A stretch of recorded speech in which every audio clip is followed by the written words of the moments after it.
बिहारी।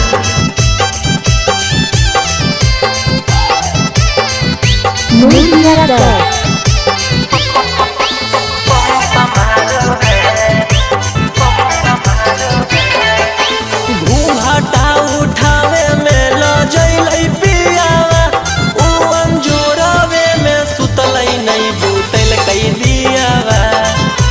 घूंघटा उठावे में ल जइलै पियावा, उ अंजोरवे में सुतलै नहीं बुतल कई दियावा। 12 जब बजलै त उ जंप मारो है, 12 जब बजलै त उ जंप मारो है।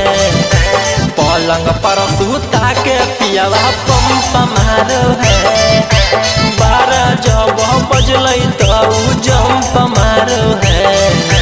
पलंग पर सुता के पियावा पंप मारो है। प्रेम बिहारी। पंप मारो है, पंप मारो है। मुहम्मदपुर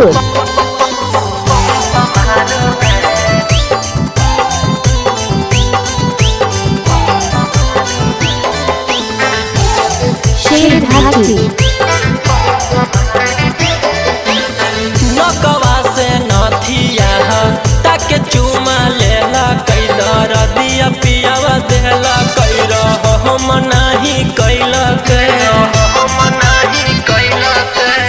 नकवा से नथिया ताके चुमा लेला कई दर दिया पियावा देला कई हम नाही कैला के।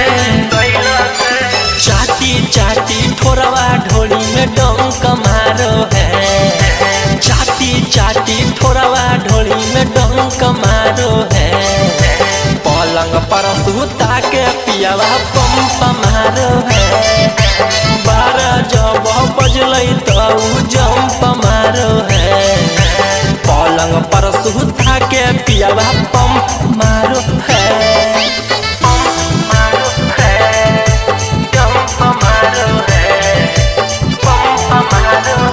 प्रेम बिहारी। प्रेम बिहारी। पलंग पर सुता के पियावा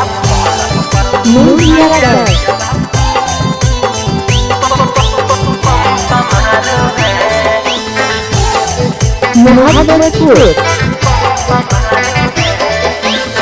कवने के सड़िया को मर से हटैला कई जवनम पियावा धैला कई खजनम उत खैला के।